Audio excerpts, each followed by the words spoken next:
Hi Tash, thanks so much for coming on the podcast. How are you today?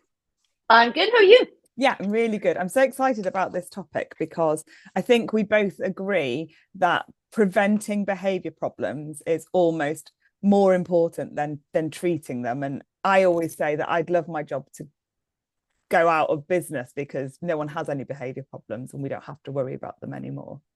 Yeah, I always say that prevention is so much easier than cure, Absolutely. especially when it comes to certain things like let's say resource guarding. But we'll come back to that. So it's so much easier to prevent the issues than to treat them. It just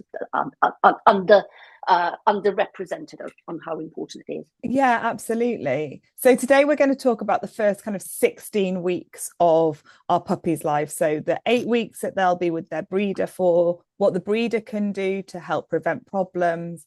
And then when we get them around 8 weeks, no younger than 8 weeks, but 8 weeks, and sometimes we might get them at 12 weeks, something like that. What we can do then for the next 8 weeks to try and prevent these issues from arising as much as we can with what we can add into that kind of mix of genetics and environment and all of that. So Absolutely. tell us a little bit about what you do and what you specialize in. So, my passion in life, my absolute passion in life, is that behavior problems prevention in young puppies. Okay. I naturally, so in terms of specializing, I work a lot of cases with gun dogs in pet homes, gun dog crosses, so your cockapoos, your golden doodles, your labradors, your spaniels. And I do kind of both. So I run puppy classes where I Okay. focus on prevention of those issues and educating owners. And I also work with behavioral issues. So my probably majority in my caseload is dog to dog aggression, Yeah. dog to human aggression, including things like guarding valuable resources, so stealing things and then guarding them. And sometimes food aggression. So those are the cases that I deal with when we have had a fallout happening. Okay, fabulous. So what made you kind of focus on the gun dog element of all of the breeds that are out there? What was it about gun dogs that kind of drew you into them? Ooh, so my very first dog as an adult was a Labrador. She was a beautiful Okay. black Labrador called Nika. We brought her home 15, 16 years ago. She's no longer with us, but she's the dog that the reason why I Started do it what I do all. now. Yeah, Yeah. we all have those So, dogs. yep. So when Nika was a puppy, we took her to puppy classes, as you do. Yeah. And back then, puppy classes instructor told us that we need to show her that we're the boss, Okay. and I we knew need that. to take her How did I know this was coming? and we needed to take her food away from her. Yeah. Nika was Labrador. She lived to eat. That was her Yeah. sole purpose in life. Yeah. So we've started taking food away from our puppy. Lovely. Our puppy started eating faster, Yeah. hunching down over her food bowl. So we continued doing that. Boss alpha, Yeah. you know that. 100%. Mm-hmm. You need to show them that you're in charge of that Absolutely, food. absolutely. So then our puppy started growling when we started approaching I her. wonder why. I know, I know. No idea. Absolutely no idea. Now, our puppy classes instructor told us that we should growl back at her. Excellent. Mhm. Excellent If you advice. think, just if you think 100%. about it, how ridiculous does that sound? But if somebody in the position of authority tells you that that's the right thing to do, you kind of go, That that's got to be it, right? that's the problem, isn't it? Is that you go to somebody who has what you believe extensive knowledge in a subject, you go with a problem, and they give you their knowledgeable answer in return. Your brains might think that sounds interesting, but because you've been told it and you don't know any other way to fix the problem, of course you're going to listen to it. Absolutely. So we did. Yeah. Fast forward a few months, puppy got her adult teeth. Both my husband and I got bitten. We weren't married at that Oh, time, so but he stuck with me. The dog was my idea. okay. You did well there. Yeah, yeah. So and you know what? It took about 2 years with the help of qualified behaviorists to make her safe around food. Okay. Yeah. And that was completely, well, maybe not completely, but that was largely our own doing. So we created that problem because we didn't have the knowledge. Yeah. So that's kind of like in a roundabout answer why gun dogs. And apart from that, we haven't managed to ruin her, despite doing a lot of things wrong, despite having a lot of conflicting advice. So apart from that issue, she was just perfect dog. So Okay. and then we kind of like fallen into another gun dog breed, Stabyhoun. So we now have so Nika was a retriever. We now have HBRs, hand point retrieve breed. So it kind of where I like being outdoors. I like going on long walks. I like doing sort of gun dog related activities with them. We do retrieving, hunting, those kind of things. So so kind of like what I feel passionate about. Yeah. Therefore, probably naturally gravitate to more learning about those dogs and working with those dogs. So this is why. I'm exactly the same. My first dog was a golden retriever. I got her when I was about 13. Love golden retrievers. My husband couldn't cope with the hair from a golden retriever, so that's a no from him. But I would have another one because I think they're lovely dogs. When I got with him, he came with a Springer Spaniel. That was a learning curve. That was before I was a dog trainer. I learned a lot from Tyke. And then we got Millie, another Spaniel who I talk about repeatedly because she was my dog of a lifetime. And then we got Stanley, my pointer. He's also an interesting case. We'll be going back to Spaniels. But I think that first dog that you have, or, that really does kind of almost set the course as to where you fit within having dogs. Me and my husband are both very active. We both run a lot. We like going on big walks. So we need a dog that will walk all day, but also we work from home. We need a dog that will chill as well. And I do think gun dogs can do that. Not all, but a lot. Whereas like my sister-in-law, they've had a Rottweiler, loved her to pieces, but she probably wasn't going to fit with, like, us with a Rottweiler probably isn't going to work quite as well because just because of their weight and their size, and they're not necessarily the ones that are going to go and do a 10-16 mile run like me and my husband will just go. Yeah, probably not. So we need the dogs. That's why we got a pointer, so that we could run with him, because Millie did, if you were wearing running gear and put her lead on, she wouldn't move. She was like, absolutely not. Look at what you're wearing. I will not run with you, thank you. You can walk me and then you can go for your run, but we're not running together. So I think you have to have the lifestyle for a gun dog, and you have to know what you're letting yourself in for. Yeah, especially with the Spaniels and the Retrievers, probably more so than your Labradors, your Golden Retrievers, who can be a little bit more forgiving on what they maybe. Sometimes, yeah, not all. And the same with Spaniels, you can have some that will need a lot and some who don't need that much at all. Yep, so, absolutely. Yeah. So,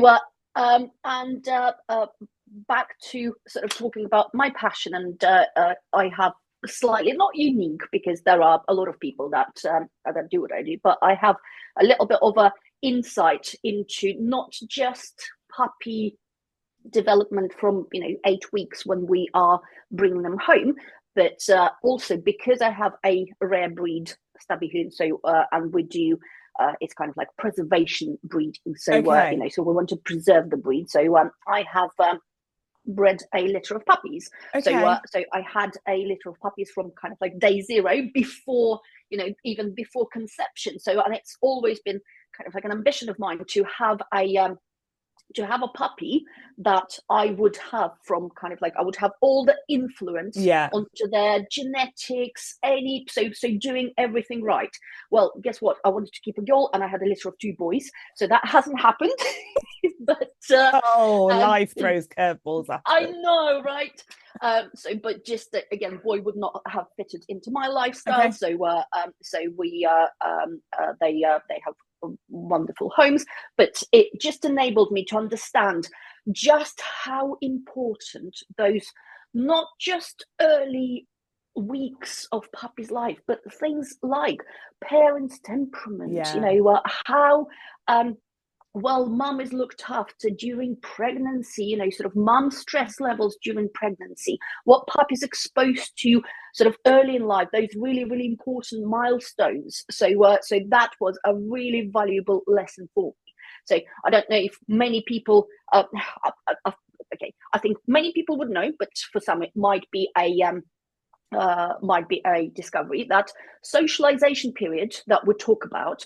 And if we were to define, you might have a different view on what socialization period is, but I kind of, when I talk about it, I say, well, during these periods, your puppy's brain is like a sponge. Your puppy creates a reference library of experiences, things, sights, sounds, people, animals. So your puppy's brain creates this reference library. I think if I was to credit somebody with this sort of concept, I think it was Susan Clothier that I first picked it up from. During that period also, your puppy's curiosity outweighs their fear.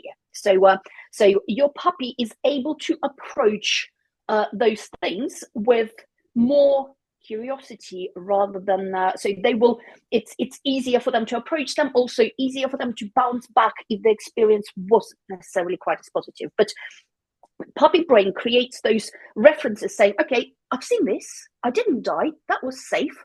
You know what, I'll just file it here, and next time I see this thing, I am not going to worry about it too much.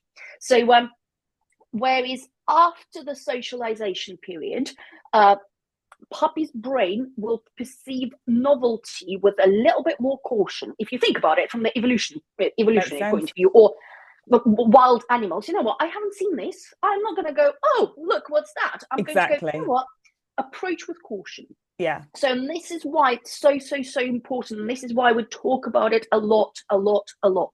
But what some people might not realize is that socialization period doesn't start at 8 weeks when we bring puppies home. No. Socialization period starts around 3 weeks of age, when puppies' eyes and ears open. So when they start to see and hear, that's when a socialization period starts. So the importance of those few early weeks with a breeder is absolutely paramount to puppy's development, and what kind of puppy we actually, what sort of reference library we bring home when we collect them. So you've been talking about breeding this rare breed dog. So when I talk to breeders about, or people who've bought puppies, about the temperament testing that their parents have had, if we're talking about a Labrador, like Britain's most common dog, probably close to being overtaken by a cockapoo, but currently I think it's still a Labrador. We have, like, in the UK, thousands and thousands and thousands of Labradors that we could potentially pick from. And so we can make sure that we're testing for the temperament and health problems with a really big population. But if you're breeding a rare breed dog, that pool of genetics is immediately tiny. So did you find your stud dog from the UK, or are they both your dogs, or how did you go about finding the parents that you were going to breed from? Oh, this is a rabbit hole. It is a bit. Yeah. So we have an organisation called UK Stabyhoun Association that suggests and approves all the matings. Okay. We also have, it's not quite like, because we have such a small gene pool, we also have a database of pretty much all the Stabyhouns on the planet. Okay. It's only about 6,000 at the moment. Yeah.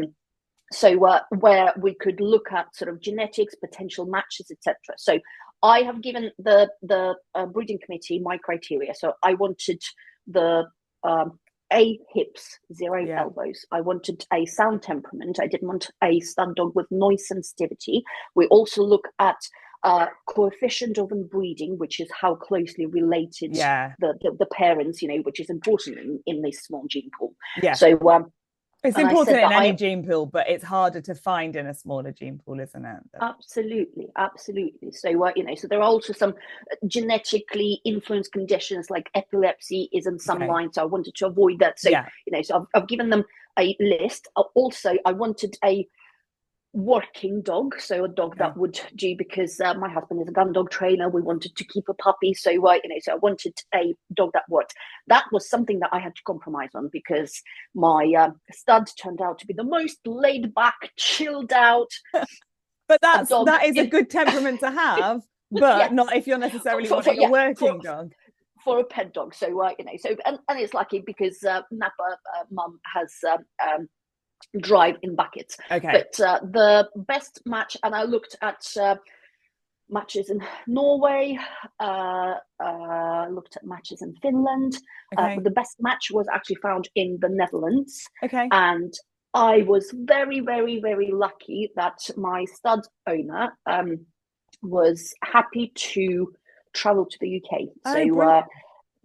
it just it just makes things easier. They have Yeah. the passports. For us now, you have to jump through quite a lot of hoops. Yeah. So anyway, we Okay. covered his expenses, and he came over here. Okay. So so it was quite a journey. So but for me, if I can give my puppies the best possible genetic hand before they're even born, why wouldn't I? Absolutely. Absolutely. And also with the stud dog coming to the UK, you haven't got the stress for the mum for traveling. Mm-hmm. Even if they're a good traveler, there's going to be an element of stress if you're going on a ferry or however to the Netherlands, or long drives, that kind of thing. So okay, that's really interesting, because my so Stanley is a rare breed. I don't know the numbers, but there's not many. He's a Slovakian rough-haired pointer, and I know his breeder often travels to Slovakia to either get a puppy or to breed, so that the gene pool is getting, instead of it just being UK dogs, which I think there's only like 3 or 4 breeders, like it's definitely expanding. So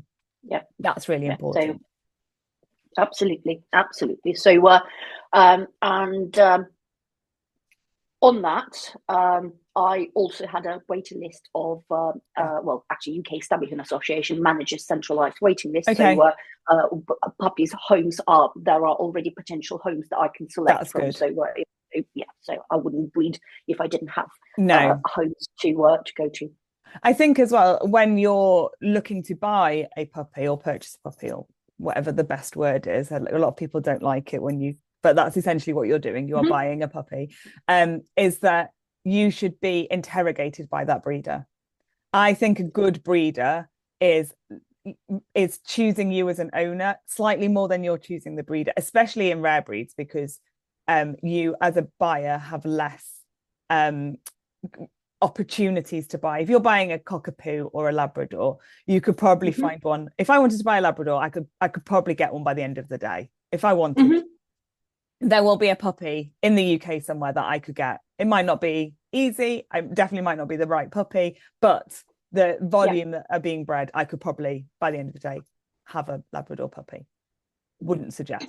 Just saying. When you want a slightly more rare breed, or you are looking for very specific things in a breed, then the breeder has more choice over who they give those dogs to.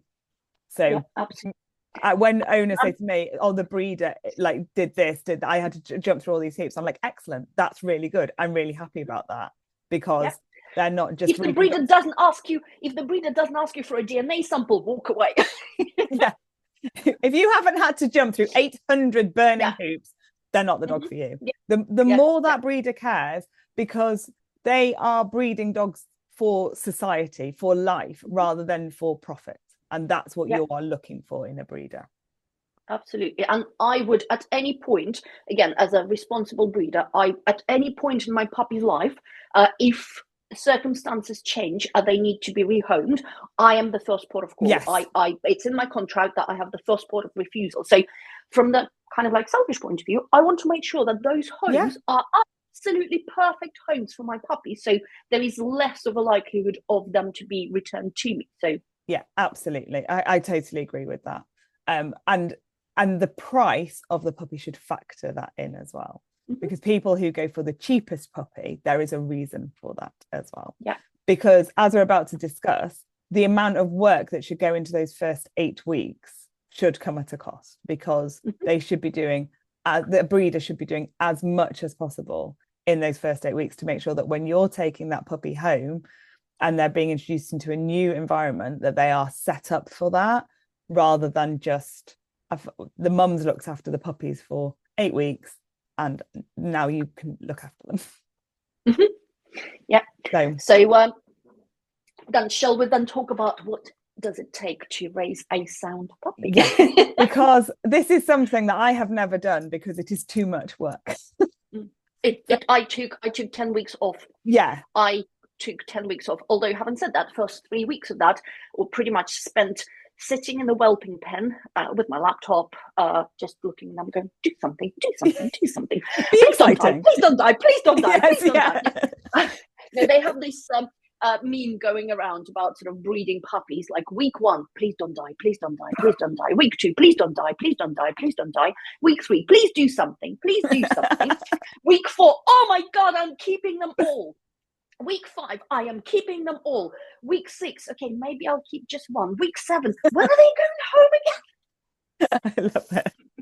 Week 8, never again. Never again. Yeah, that's it. Done. Yeah. Yep.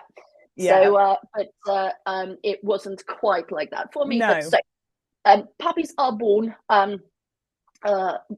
Basically, they are not ready to move. So they're altricious species. So they're born with their eyes closed, ears closed, so they can't hear, they can't see, they can barely move. So basically, all they can do, they can make noise that kind of like encourages mum to take care of them. Yeah.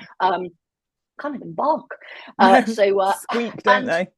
Yeah, exactly. So and they can pretty much kind of like detect heat and go towards it and then suckle. So that's all they do pretty much in their first. They are not surviving on their own, are they? No, not at all. Absolutely not. So so those first kind of like couple of weeks, what the breeder does is, or rather, what a good breeder does is making sure that mum has a good varied diet, mum gets enough calories, looks after mum's, making sure that all puppies latch on, making sure that all puppies gain weight. So it's basically about keeping them alive, making sure don't die. Don't die. Don't die. Just don't die. One of the big, oh God, I didn't realize, actually, you know what, you may have seen it if you've seen Clarkson's farm, when he had piglets there, and mum's sort of lying on the piglets, killing them basically, essentially. So, that's one of the big dangers. So I literally I slept next to the whelping pen, and I had my alarm set to go off every hour to make sure that that all the puppies were safe for the first couple of weeks. So it's not for the faint-hearted. No. I spend half my life putting people off breeding dogs. Like they're like, oh, my puppy's so beautiful, my dog's so beautiful, I think we're gonna have a litter. I'm like, not if I have anything to do with it.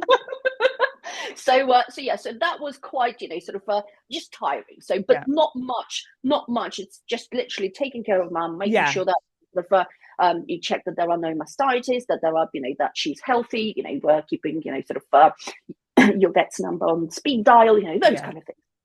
So then I start to open at around anywhere. My first puppy opened their eyes on day 10.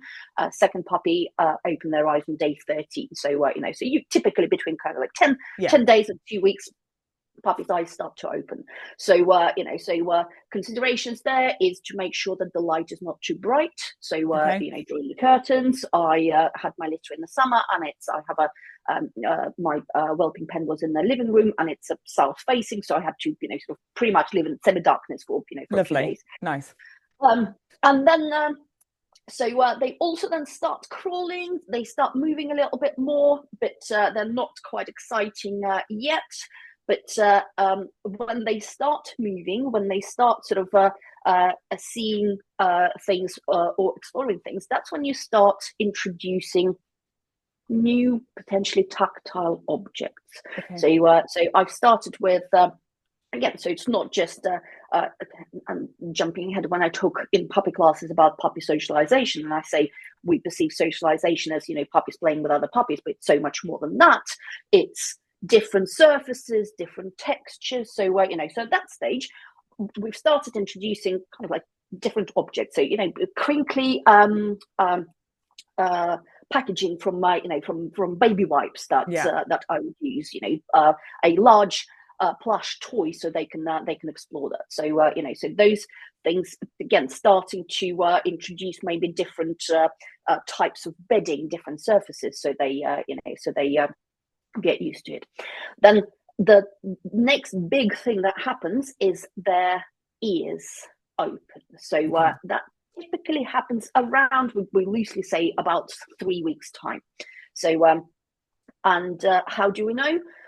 Puppies start reacting to sound. So they will startle when they hear a noise. So and basically from about 2 weeks, every time I would walk past, I would clap my hands.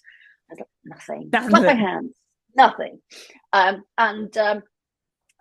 Also quite interesting, my mum, Dam, didn't vocalize to puppies at all until one night when I woke up about 4 a.m.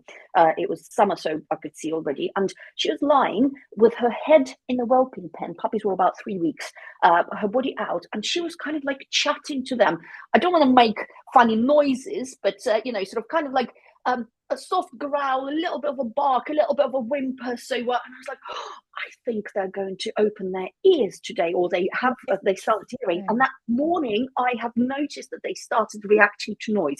How she knew, I don't know. Might be complete coincidence. I don't know.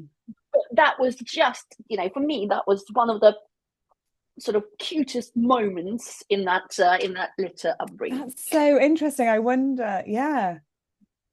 So I don't think I've actually looked at that. No formal studies are done. No, I don't know of anything. But anecdotally, that's really interesting. I wonder if other breeders have found a similar. Yeah, Jane from Puppy Culture. From Puppy Culture talks about it in her film. But again, it's anecdotal evidence, so we don't have concrete evidence in that. But it would make sense, wouldn't it? They're very intuitive, They know. If you can't hear me, why do I bother? But I've noticed that you reacted to something, and so I think you can hear me. So I'm going to start testing that. We would do the same, wouldn't we? Yeah. So this is where a socialization period truly begins. Yeah. So what? And I'm going to talk about blue sky thinking, the best possible above and beyond the breeder. Okay. Maybe what's kind of like acceptable and what's bare minimum.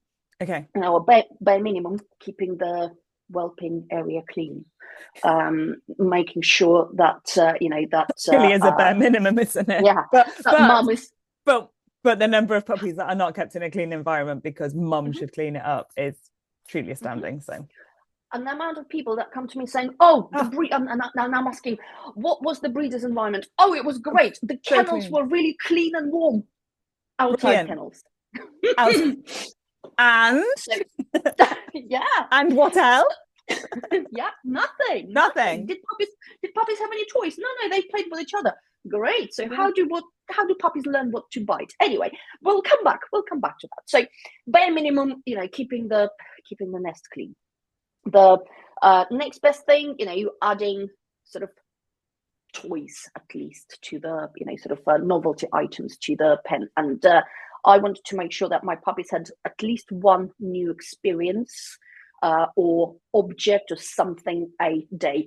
I was one of those crazy people on Facebook Marketplace going like, "Oh, children's toys going, please, yeah. Oh, it makes noise. Fabulous." Yeah. So everyone else is like, no noise.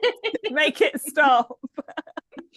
Yep. So also at that time, so puppies start toddling, so it's a good practice to introduce separate sleeping and toileting areas. Okay. So so if you pick a puppy up from a good breeder, they should be pretty much toilet trained with with a few accidents. They're not able to hold their bladder for too long, but puppies coming from good breeders, and I have witnessed that myself, not just with my puppies, but with other puppies that I have seen. At 8 weeks, they pretty much go, I know where the toilet is, and it's not here. It's not in my bed.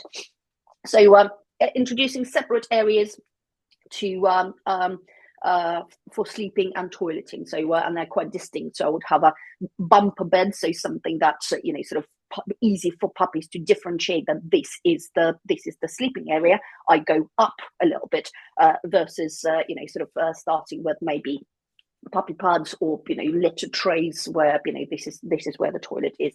And I think on that, just if you are getting a puppy from a breeder, finding out what that situation looks like at the breeders and then trying to replicate it at home. So if you've got a breeder who's using puppy pads, not my preferred thing, but then using those at home can be helpful. If you've got a breeder using sawdust or newspaper, then having the same things, the puppy's already used to that substrate underneath them. Or, like you say, if you've got a slightly raised bed, having a similar setup so that they're going from one home to the other, but there's a lot of things that are familiar within those two environments that will really help promote that same behavior pattern occurring. I had interestingly, I had the same feelings about puppy pads. However, one of my puppies set up home in Washington DC. Okay. So I knew that my puppy would have to travel in a cabin. I would never send my puppy in a hold, but my puppy would have to travel. And think about, a lot of people would drive their puppies for a period of time. Yeah. So so having something that is familiar, that they're used to toileting on in those environments, actually not too detrimental. Plus, I was lucky. I had summer puppies, so they were pretty much going on grass. Yeah. Most of the toileting was done outside. So but I have had a little bit of a rethink on the puppy pads, and I'm like, what could be quite useful, because it's much easier to put in the car and get your puppy to pee on that when you stop at the service station, for example, rather than sort of carrying a box of sawdust. Yeah, I totally agree with that. I think for me, it's the puppy pads in a home, and the owner is encouraging the puppy to toilet on the puppy pad in the kitchen rather than just taking them outside. And the puppy pads we have generally have a scent in them that encourages or should help to encourage puppies to toilet on them. So you're teaching the puppy to toilet on a mat in the kitchen, and then you have to teach the puppy to toilet off the mat outside on the grass, and it's sending those mixed signals. Whereas I would much prefer, if they're traveling a long distance or flying, which I think is rare.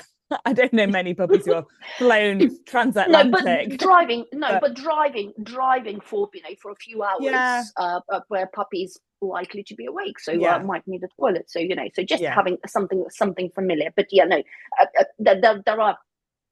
there is a difference between toilet training and emergency situation. I'm always very much like, it's so much easier just to teach the puppy to go outside than have these in between steps that confuse the puppy's thought pattern as they go through toilet training. Absolutely. So that kind of like what starts to happen from about 3 weeks time. Weaning as well, again, kind of like the food is completely sort of big topic, but again, introducing there are a lot of studies now done about gut microbiome and how important it is to studies done in humans. The variety of gut microbiome is not to be underestimated. So again, introducing foods that contain prebiotics, probiotics as part of the weaning protocols, for me is kind of like gold standard. I wouldn't expect everybody to do that, but that's kind of like what I was aiming for.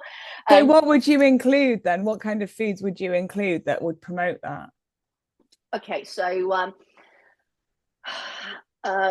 if we talk about probiotics, kefir, sauerkraut, I make it all myself. I love sauerkraut. I eat loads of it. So then prebiotics, things like mashed potatoes, plain sweet potatoes, sort of kind of like vegetables cooked. Again, how you introduce it really matters. You need to be very careful, introduce one new thing a day, see how puppies react to make sure. So so I think it's beyond the scope of this is more kind of like I just think it's because I'm fascinated about it both in humans and in dogs. So the more that can be introduced. I think a lot of people have this thing about not feeding dogs human food, and so there they would be like, oh, I can't feed them this and I can't feed them that because it's human food, but like food is food. Food is food. How It's you the give same. the food is very interesting. You Yeah, know, if you're feeding from your plate, that's going to potentially cause other behaviors rather than things being in their bowl at their meal yeah, times. yeah, exactly. I love it when people say I don't feed human food, and I'm like, interesting. It's the same food It's chain. It's the just same, food, absolutely. Yeah, just it's food. but yes. So and also again, this is anecdotal. Not just me, but a few other breeders that sort of I rate. When you introduce again loads of different safely, when you introduce loads of different foods to a puppy, I have never had to do like a gradual switch. Oh yeah, no. So if you switch food, it's recommended that you do sort of start with a little bit, Yeah. and sort of spread it out. I sometimes forget to defrost my dog's food and give them dry food, and I have no issues with them digesting anything. I totally agree. My dogs are fed a very random diet of stuff, and I don't have to think about gradually switching because they're so used to having. And because I don't know about you, but I get sent like samples of stuff, and I'm like, oh, try this. So they'll eat that one day, and then the next day I'll be like, I've forgotten to do the shop, so here you've got some kibble today, or absolute worst case, here's some pasta and some rice and some bits that I've literally found in the cupboards that's all dog safe, that's your tea today. And I've never had to do the gradual switch. Yeah. So I think there is some benefit. I agree. But yeah. So it's concerning if you have to do such a gradual switch. That means you're feeding such a limited, in my opinion, you're feeding such a limited diet that the dog's body is unable to deal with that. That I think we need to think about more widely. But yes, beyond the scope of today. Totally agree. So and from that point, introducing new people, introducing handling, introducing things like, I should have mentioned, obviously puppies' nails need to be cut. Yeah. And literally with my puppies, you look away and then the nails grow again, and it makes it uncomfortable for mum, for them to nurse. So so those are important considerations. Then once then back to the weaning process, because it is actually important. Once the puppies start weaning and we can introduce something of high value, so let's say treats, you can do a lot to create positive emotional responses to certain things that puppies might experience in later life. For example, with small breed puppies, how often do we see puppies being sort of afraid, worried, or getting angry about people picking them up? Because with a small puppy, there is a massive temptation of, puppy's doing something that I don't like. Let me just pick them up and scoop them out of it. So what a good breeder could do with puppies during that really, really, really early stage is to create positive emotional response to them being picked up like that. So the way I would do it, I would pick my puppy up and I would give them a really, really nice thing that, let's say, that I've introduced already, that I know that they like, and they don't have a reaction to. So I'd give them a piece of meat, or or a little bit of cheese. So again, I might interrupt puppy while they're playing with a toy. I will pick them up and I will give them nice bit of food, and I will put them back to interact with their toys. So kind of like thinking about scenarios that in the future dogs might find frustrating or irritating. So and just creating a good positive response to that, almost like inoculating them. We inoculate them against diseases. So I try and sort of inoculate, and I'm doing air quotes, nobody's going to see that, but against those potential issues that could lead to behavioral problems. It's thinking about everything that you can possibly do, isn't it, that might then happen to them in the future, like you say, being picked up, especially if it's a small dog. I always joke with the small dog owners when they do something like that. I'm like, oh, it's a good thing you haven't got a Great Dane, isn't it? Because you're not necessarily scooping up a Great Dane puppy as easily as you would if it was a Dachshund or anything like that. Would you do that to a German Shepherd? Yeah. So no, absolutely. So then, and this is, it's a little bit, I want to bring it up, but I don't want that. This is something that needs to be done very, very, very as early on as possible. So probably beyond the scope of a typical dog owner doing. Yeah. So ideally, this is something that I would do before 8 weeks, but maybe before 10 weeks. So anti-resource guarding protocols for me is really important. Yeah. Where I came from, I had a dog who was guarding her food because we were given incorrect advice. So what I do with puppies is I will give them something like a meaty bone or a chew or something that, you know, they're not going to be able to kind of like eat and consume it, but they can gnaw on it. So you know, so their teeth are wrapped around sort of, again, that sort of 3.5, 4 weeks time. So once they're able to get engaged with that, so what I will do, because it does happen in typical homes, puppy's got something, let's snatch it off them. So it could be, you know, it could be something that they shouldn't have, or, you know, it could be something that they have picked up that has been dropped from the counter. So, you know, so what I do, I want to try and create a positive emotional response to that. So, so I would take that bone away from my puppy. I would give them something really, really, really yummy, really, really nice, and immediately give that bone back. Yeah. So, so again, I want my puppy to go, oh, cool, people take things off me, they give me something good, and they give me that thing, they give me that thing back. For me, that's super, super important, but it needs to be done at the very, very early age. And before that needs to happen, before anything has been really taken from them. So this is why I'm a little bit, if you don't know what the breeder has done, I wouldn't recommend doing that. But asking a breeder what protocols do you use to prevent, let's say, resource guarding in the future is a useful question for potential new puppy guardians to ask their breeder. So absolutely. And if they haven't done anything, then you can still do a variation on that, but I wouldn't necessarily say about taking the item away. I would just be adding some more good stuff. Absolutely. You know, as you walk by and they've got a chew, drop some chicken or something. You don't need to if you're not sure where your dog is if you don't know what has happened before, I wouldn't do that. But asking a breeder what you're doing, and you know what, if your breeder has done those protocols, you don't need to do them. No, it should so be again, dropping things as you go past, adding good things to what they have is what I would do as a dog owner. But again, for me, it's like a gold star tick that the breeder has done it.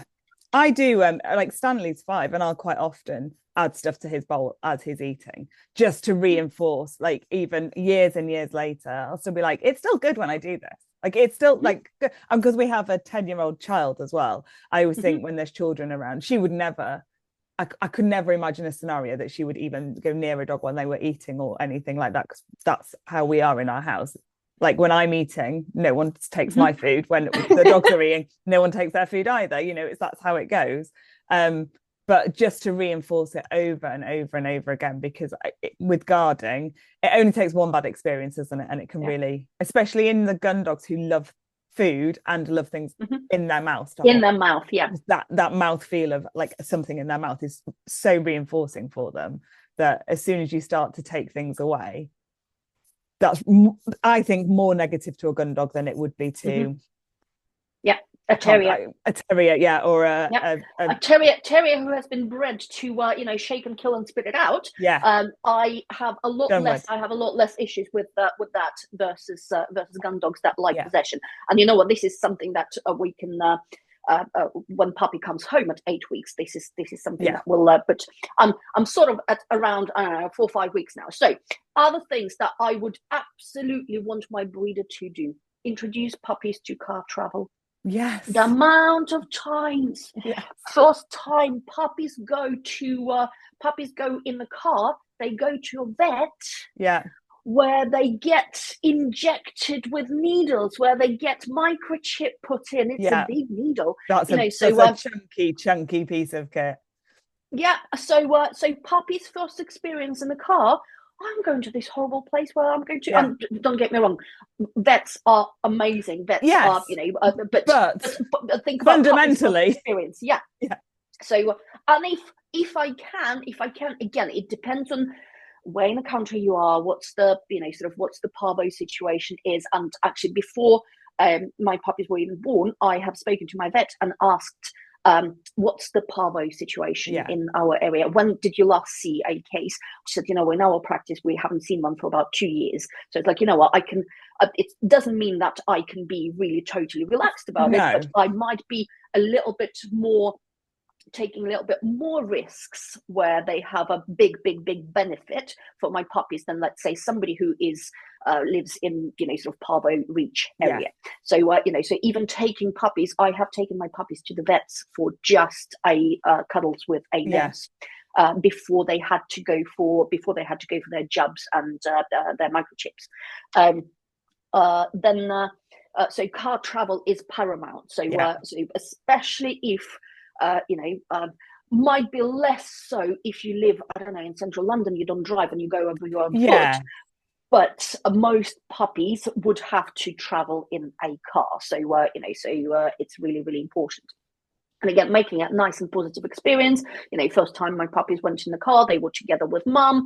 They had chews, they had treats. I was sitting next to them. So, to make sure that they're comfortable.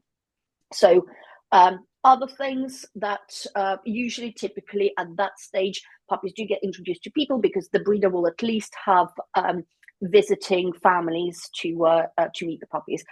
Also, I don't need to say that it's a really, really red flag if the breeder does not encourage you to come and see puppies with mum. But happens more frequently than it should. Yeah, walk away. Say bye-bye. So, yeah, absolutely. So then again, kind of like if you think about and I say to people, think about what your lifestyle is like and what the breeder lifestyle is. So if you live in a busy town centre and your breeder is, no matter how great they are, but they're really, really rural with nothing going on, that might not be, no matter how good the breeder is, it might not be the breeder for you. I'm working with a dog who is brilliant dog, fabulous owner, like couldn't ask for any more, really researched everything, but they came from rural Norfolk, which is really rural, and they live on a high street, and the dog is struggling with traffic, but it's fine with things like tractors driving past the house, but not lorries. So it can be, even if they live on a busy working farm, there's lots of noise and machinery and this and that and all this stuff going on. It's still, we're having to work quite hard with him, and he's doing really well, and his owner is so committed. But that living on a high street with the constant traffic and walking out of the front door, no little garden or anything, doors straight onto the street, is really hard work for him, and he really, really struggles with it. So yeah. And that's something that people don't often take into account. So no. And again, I was looking at that when I was looking to place my puppy, so I wanted to choose the environment that replicates mine as much as possible. So but then introducing to safe dogs is really, really, really important. And what's really important is introducing to dogs that look different to your own kind. Yes. How often do you speak to a person saying, "Oh yeah, my miniature schnauzer is fine with miniature schnauzers. I can go into like schnauzer fest walks. That's fine. Any other kind of dog, they're not okay with." Yeah. So it's really important to introduce to dogs that look different to. And when I say introduce, does not have to be an interruption. It's not play date. No. But learning at the early age, again, remember that reference library, learning that, this dog is a Great Dane. This dog is a miniature Dachshund. Yeah. So, so they look completely different. So, so just because we often have if a breeder, let's say, does it professionally, they probably have more than one dog, but it's usually the same breed, right? Yeah. So, so they all look the same. So introducing dogs that are different to your own kind is really, really important. Yes, absolutely. Taking puppies to, again, think about it. How often does it happen that puppies first time leaving the breeder is when they go to live with their new family? Yeah, absolutely. So for me, it was absolutely paramount to take them again safely, depending on your situation, sort of the disease exposure in your area. But taking puppies to, taking them to every friend house that could accommodate me, within sort of kind of like thinking whose was different, and making sure that my puppies were able to, and this is not to underestimate, were able to eat there, toilet there, and fall asleep.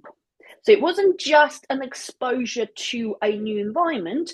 It was just, you can settle here. It's all right. It's not just, sort of, it's not just exciting. It's just, somewhere where you can settle. So, and a lot of people do take puppies to new environment, but it's always, sort of results in, this is fun time, this is play. But I also wanted to teach them that, you can fall asleep. You can, you can stay here.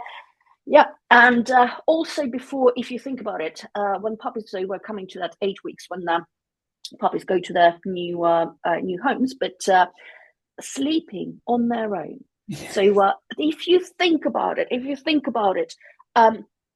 you bring home a new puppy and you read this, sort of advice on the internet saying, start as you mean to go on. Let them cry it out. Shut them away in the utility room where you can't hear them scream. So, and your puppy has never, ever slept without mum and siblings. How traumatic it would be. And then they're in a brand new environment. Nothing smells the same. Nothing looks the same. No one is the same person. There is nothing. And then you're like, right, I'll see you in 8 hours. Night. Good luck. Not that I would ever place my puppy in a family that would do that. No. However, I also want to make sure that my puppies are at least able to fall asleep next to me, next to a person, without their mum and siblings. No. before they go home. I even went, it wasn't intentional, but I had a friend staying with me, and I had her, she was with me for 2 or 3 nights, and each night she slept with a different puppy. So she's like, this is what I signed up for. Yeah, I'm like, I don't care if you get sleep or not. I want my puppy to to get used to sleeping with a different person. Okay. So that's again, this is kind of like the gold stuff, but I would be looking at, is my puppy used to separation from mum and litter siblings before they come home to me. So and then, so now all these things that happen with a breeder. So all these things are barely mentioned, sort of, again, depending on the dog and the type of coat, introduction to brushing, introduction to grooming. Again, maybe less important if you have a, Vizsla or a Labrador, but really important if you have a, Cockapoo, Cavapoo, or any kind of like, sort of, or even spaniels, just with their ears, Yeah, absolutely. They might have a really short coat, but those ears, geez, they get all the knots. Yeah, and birds. Oh, birds. Oh, birds. Yeah. Oh my God. So, so those kind of things that I would certainly be looking at, and then bringing your puppy home. Again, if you are lucky, your breeder has done car travel, your puppy is a good traveler, your puppy is, able to settle in a new environment. But bringing your new puppy home, couple of things that, again, I cover it with all the puppy owners that I speak to, but where puppy sleeps. I don't care where puppy sleeps, as long as you're next to your puppy. If you don't want your puppy to be upstairs, absolutely fine, but you do need to sleep next to your puppy downstairs. If you are like me that want a good night's sleep, my puppy will be sleeping next to me upstairs, because I like I do like the comfort of my own bed. Yes. But making sure that your puppy does not experience that early separation from you, because in early, again, this is something that might be a little bit too geeky for this podcast, but we love geekiness. So during the first, and this is referencing Amber Batson here, but during the first 4 to 5 months, the separation from your group is an unconditional fear-inducing stimulus. What I mean by that, puppies are naturally fearful of being left alone because they're not going to be able to survive on their own. Yeah, exactly. It's a survival instinct, isn't it? Yeah, so it's totally, totally normal for your puppy, young puppy, not to cope on their own. So what we need to do, rather than sort of tough love, you need to cry it out. We need to support our puppies there, because it's absolutely, absolutely beneficial. Then. And now, if we talk about typical gundog puppies, so you bring home and you know what, I'm looking at you, cockapoo owners, because you don't realize that under this cute fluffiness teddy bear look, you have a mixture of two highly intelligent gundog breeds, a spaniel and a poodle. Poodle is, well, debatably French or German, jury's out on that, but it's basically a retriever, so bred to retrieve waterfowl, so game from water. So you have a mixture of two highly, highly intelligent working breeds. And what have they? So you have retrievers, and spaniels are hunting retrievers. So your dog has been bred to pick up and carry things.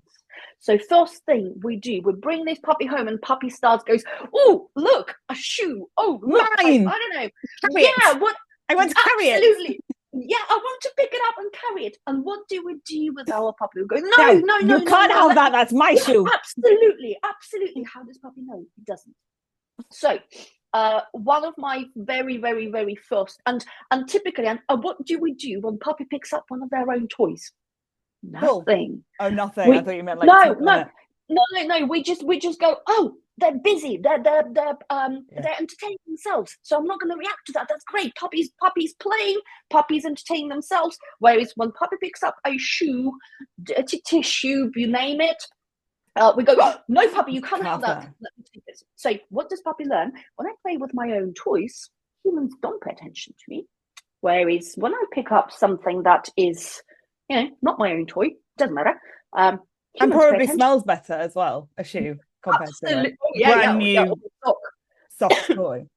Absolutely. So what do we teach our puppies from the word go? That if they need to get our attention, they just need to grab something, off the counter, or off the sofa, cushion, or whatever it might be. So what we can do so two things we can, so what I teach my families that bring puppies home: when your puppy picks up, it doesn't matter what it is, but especially if your puppy picks up their own toy, praise them. Tell them that they've done the best thing ever. Encourage them to bring them to you. I give my puppy a round of applause when they pick up their own toy. I engage with them. I stroke them. I encourage them to come and show it to me. I don't take it away. I might take it away and I'll give it back immediately. So, so I want my puppy, if my puppy picks something up, I want them to bring it to me. And especially with gun dogs and their crosses, and with all puppies, because not everybody read the breed manual. No. But especially with gun dog puppies, we cannot influence that genetics of having to feeling good about picking things up and carrying. We can't influence that. We can't delete that. What we can influence is what our puppies will pick up. So engaging when they pick up the right things will create a more likely a possibility of them picking up the right things. But we can also influence what they do with that item when they pick it up. So rather than creating a fun game, run away with it, puppy, I encourage my puppies to come and show it to me. I have to admit, sometimes it does backfire. Sometimes I have had Crocs dropped in the bath when I was in there. At least it was a Croc. Yeah, exactly. I also had a sort of a bit of firewood brought to me while I was still in bed. It was a nice thing to wake up to. But at least my dogs bring things to me and show that to me. So if I need to take it off them, then I'm able to do that. I did the same. Millie, our spaniel, was a sock carrier, obsessive sock carrier. And until the day we lost her, she'd bring you a sock. If she found a sock, she'd bring you the sock. But she didn't chew the socks. I never lost. Well, when she was a puppy, we lost socks. But when she was older, and you could tell by the way she walked, she was like, I've got a sock. And I probably didn't reward her for about 11 years for a sock. But that early training we did about, if you've got a sock or a sweatband or anything like that, if you bring it to me, I won't tell you off. I won't even try and get the sock, but you will get a treat. Try and save the socks. Stuck forever. Same thing. Like, got a sock. Brilliant. Great. Thanks. You're still not getting anything now.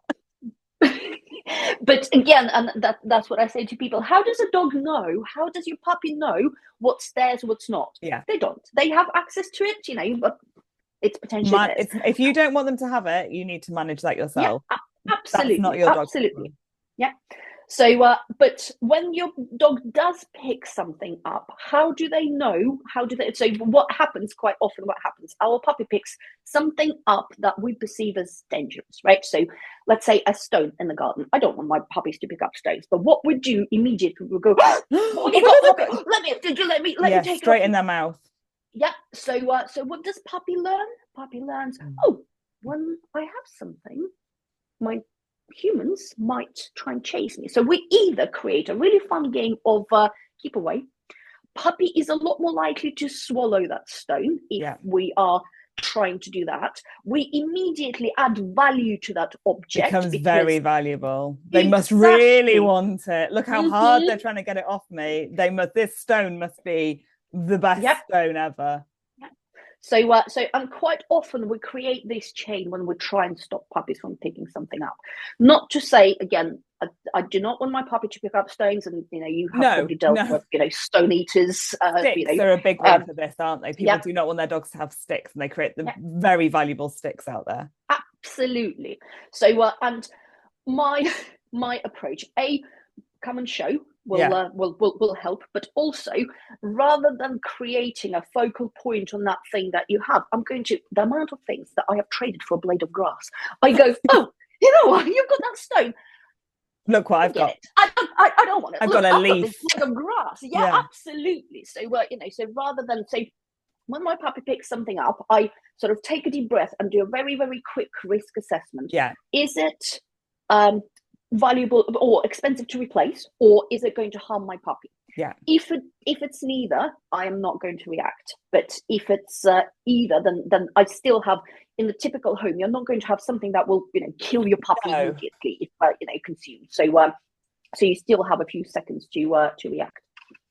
Yeah, I totally agree. When we got Stanley, we had wood chip in the garden, and he loved it. He thought it was brilliant. I did a risk assessment and thought, okay, if he swallows it, it's probably not going to be great, but realistically, he's probably going to chew it first. And so I've got a bit of time, and we did a lot of trade, but I never took that wood chip off him, because I would exchange it for something. I'd be like, bring it to me, show me it, and I'd give him a treat. He'd drop the piece of wood chip, and then I had time then to ignore the wood chip but then distract him onto something else. So he forgot all about it. And it was so much easier. If you think about it, if your puppy is carrying a legitimate thing in their mouth, so if we build value in picking up and carrying toys, so they don't have capacity to pick up things that we don't want them to pick up. I mean, with Stanley won't pick up anything, so I don't have that. You're safe. he'll only pick up stuff if he wants to eat it. Otherwise, there's very little value in anything in his mouth. He hasn't got the gundog genes, any of them, not one. None of them. So yeah. Whereas with Millie, the carrying a ball. I never had to worry about her picking anything up on walks, because she had a ball in her mouth like a gobstopper constantly. That was her thing. And so that does make it a lot easier. Yeah, absolutely. So and then what else can we build on after 8 weeks with a puppy? Again, I always suggest to people, think about what do you want your adult dog to be able to do? And let's work on that now. So, for example, if your puppy will need to travel in public transport, for example, now is the time to do it. Yeah. If you want to have coffee shop dates with your dog, then. Absolutely. Settling in that, a pub for me is one of the best places to socialize the puppy. So, again, oh no, what a nightmare. Not a pub. No, nobody wants to do that. Yeah, so or coffee shops, depending what's your poison. But so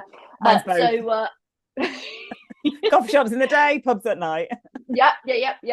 So when my again need to risk assess the situation about your. So we're talking about before the second vaccination. So and I would speak to your vet about what the risks in the area are. Typically, and I am not a vet, disclaimer. So but typically, what sort of we're looking at, puppies should not go somewhere where unvaccinated dogs may have fouled.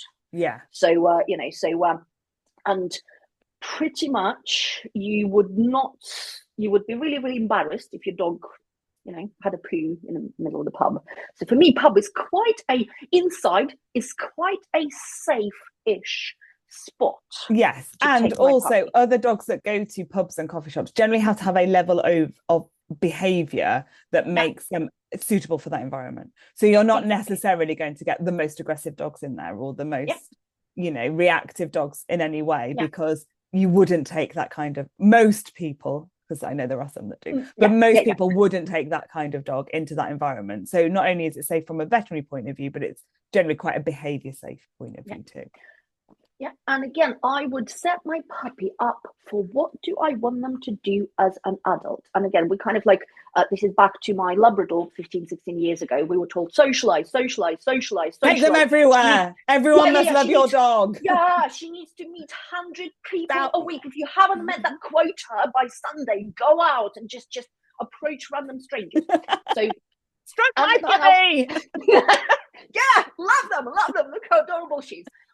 She as an outcome, she has become a socialite. So she loved all people because sometimes people gave her treats. So so she had no loyalty. So she would just go and find random people. But then I would want my puppy to behave in a way how I would want my adult dog to behave. So if I'm taking them to the pub, what do I want my puppy to do? I want them to settle nicely. So in the pub, nobody is going to say hello to my puppy, but my puppy will see people walking past. They might be carrying plates. There might be other dogs around. My puppy will have a nice chew or a stuffed Kong, something that they will keep them engaged. They will have a nice blanket. So we'll just practice that for a little bit, and then we go. So I don't go out for meals, but coffee or a glass of wine. So both. Yeah. So if I take my puppy, let's say to my friend's house, that's when my puppies will interact with people. If I take my puppy, again, really, really important, taking my puppy to the vet before anything, before anything needs to happen. So so taking them to the vet, booking an appointment for the vet nurse, having some cuddles, some treats, maybe getting on the scales. Those are really, really important things as part of socialization. How many dogs do we see that are petrified of the vets? And I think, again, anecdotally, I think one of the most contributing factors is we only take them there when something's wrong. Bad things. Yeah, absolutely. Yeah. So, I definitely think about, with my owners, we're talking about like long-term life goals for your dog. If what are your kind of, not why did you get the dog, but when you thought about getting a dog, what did you imagine that life to look like? And then creating a bespoke socialization list based on those things, and then finding the right cafe, the right pub to go to, because in Harrogate we have a million coffee shops. There are some which are better for socialization because they've got a little bit more space, and maybe the clientele are a little bit more forgiving than some which are quite small and like more intimate, but potentially not so forgiving for socialization. Same with pubs. It's it's not just any coffee shop, it's not just any pub, it's not just any person. It's trying to create the initial environment and then working up to the more challenging ones and doing it at a rate that your puppy can cope with. Absolutely. More than just going, I like to go to this is my coffee shop, I like to have coffee here, so my puppy must be here from day one. Sometimes that's just not going to work for some puppies, especially the bigger puppies as well, the ones that can't necessarily sit on your knee in those smaller spaces, the ones that are going to need a settle mat on the floor. And the same with introducing them to puppies. And I've done podcasts on this in the past, and there's loads of stuff out there, but teaching puppies that dogs are there to play with causes you problems in the long run. So as much as we do want them to play and interact with other dogs, actually learning to ignore and walk past dogs is a really valuable skill. Teaching them that not every dog there is a playmate is a very valuable skill, and finding the balance with that going through your socialization is really important. Yep, Totally. And I run group socialization classes where we, and again, I talk to people about it. We focus so much on our puppies interacting, and we build so much value in other puppies and other dogs. And when they're to be played with, that we don't give enough attention, and so we don't focus enough on our puppies paying attention to us. So I want and I kind of like have this, I can't remember who I've picked it up from, but kind of like rule of 1 in 3. Yeah. 1 in 3 dogs. Nando Brown, because that's where I think I first saw the rule of 1 in 3. But he might have got it from someone else and not I can't remember. So 1 in 3 dogs my puppy will say hello to. 1 in 3 dogs they will quick hello, sniff, and move on. 1 will have an interaction, 1 we will ignore. So and when it comes to people, and again, especially with larger puppies, if you have a little Havanese, people might be a little bit more forgiving if your puppy jumps up at them when they're older. If you have a Labrador who are stereotyping but probably will love to swim, and the dirtier the water, the better. Those people who, when your puppy is really, really cute and they're 10 weeks old, go, "Oh, it's all right. No, honestly, I don't mind. I'm wearing my dog walking clothes." They might be a little bit less forgiving when they're wearing their Sunday best, and your puppy is 30 kilos and just been for a swim in a stagnant bog. So so they will be a lot less forgiving. So I teach my puppies that people are there to be seen. They come in all shapes and sizes, skin colors, headgear, walking different gaits. However, I want my puppy to learn how to behave when they're adults. So do I want my adult dog to say hello to every person? No, absolutely not. So, and I teach my puppies to go, "Yeah, cool, person. What are we doing, my person?" So so those are the things that quite often get overlooked during that socialization period, because we go, "Oh my god, they need to meet people." And I call it rewarding the nothing. When your dog does nothing and that's exactly what you want them to do, that's the thing that people tend to overlook, and I think is the most important thing. So when your dog ignores something, walks past something, doesn't pick something up, doesn't jump at a person, doesn't run after a dog, they've done nothing. Perfect. It's exactly what I want them to do. So looking for that is just as an important part of socialization as these people are safe, you can say hi to these people, these dogs are fine, you can say hi to these dogs. It's finding the balance within that. And I think that for quite a long period of time we've gone too far in the other direction, where we have to puppy play parties and puppy pass the puppy at puppy parties, so they go on everyone's knee on the way round. And in Harrogate we've got a pet shop that has the smallest pen with the most puppies in it, and a lot of people say, "Oh, my puppy was just like hiding in a corner." It's like, brilliant, why didn't you take them out of there? Hiding in a corner is not a behavior we want in any dog, in any situation. We want them to learn that we will take them out of situations and that we will keep them safe. So finding the balance in socialization, I think sometimes we go too far one way and lose that balance, because we have to get them to love people, we have to get them to love dogs, we can't have this, we can't have that, and then we're putting dogs and puppies into situations that they can't cope with, and that then causes problems in the longer term. I like this doing nothing, and I find we're so conditioned to oh my god, yes, my puppy needs to love people. So I use this analogy, well, we want to socialize, habituate our puppies to traffic, but we don't want them to say hello to passing buses, right? We want them to go, "Cool, bus." We don't want them to interact with it. Absolutely. That's a really good way of putting it. Like there's some things that we're desperate for our puppies to like and engage with, people and dogs, but like you say, we're socializing with a lot more, and a lot of those things we don't want them to go and say hi to the cows. We want them to be not to go, "Oh yeah, cool, it's a cow, that's cool."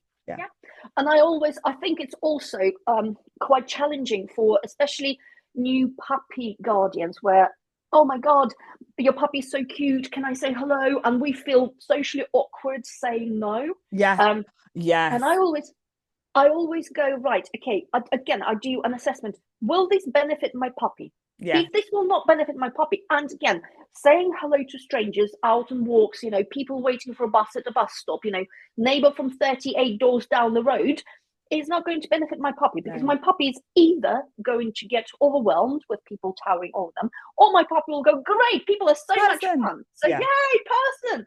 So Yeah.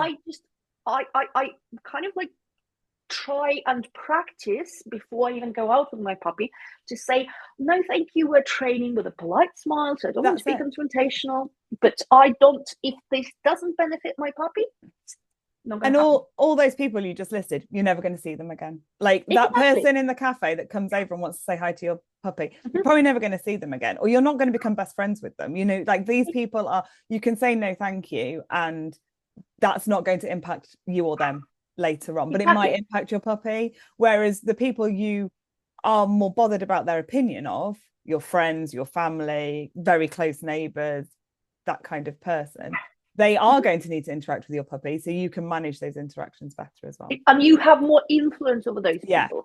And I also say to people like vets, for example, your puppy will need to interact with the vets and have a good relationship with. But from experience, there are so many dogs that are scared of vets, that unless obviously you have a Great Dane or Newfoundland, but if your puppy tries to jump up at the vet, they're going to be a lot more forgiving, because they would prefer that absolutely. So definitely thinking about the long-term benefits or adverse benefits, or that could be happening when you just go, oh yes, because it's easier than saying no. So no, absolutely not. And that goes for things like you were saying, jumping up, because people are like, oh, I don't mind if the puppy jumps up. Like, yeah, but you will mind what I mind, and you will mind in 6 months' time when they're 3 times bigger. So I appreciate that it isn't a problem now that my little Labrador puppy is jumping up at you, and it's super cute, and we're quite lazy as a species, so you don't have to bend down as far to stroke them. But when this puppy is not a puppy and is an annoying adolescent, you're going to have a very different view of this same scenario. So I don't let my puppy do things, or I don't let people do things to my puppy that I will not be comfortable when my dog is fully grown. Absolutely. I totally agree. And again, you could have, you might have a tiny Chihuahua, which will not matter, and you might have different goals for them. So it might not be my primarily focus. But if I am not comfortable with that behavior as an adult, then I would not set my puppy up to practice it when they're a puppy, not in aid of socialization. No, I totally agree. I think that's a great place to stop. I think that's a good end summary of what we've discussed. It's about thinking long-term goals, what will and won't benefit our dogs in the short term and in the longer term as well, and being an advocate for your dog, kind of just saying no thank you. And like you say, you're not being rude. You don't have to do it in a rude way. You can just be like, I'm sorry, we're just working on our settle today. So we're just learning to ignore the world. Thank you so much, but no thank you. Yeah, absolutely. Really easy. So thank you so much for your time and going through, especially that early socialization, which I think a lot of the time is overlooked because the dog's cute or because that it's the right time, everything, all the other bits align, but maybe thinking more about a clean kennel and more about what should be in there that's going to benefit those puppies in the long term. Fabulous. Thank you so much for your time, Tash. No problem. Lovely chatting to you.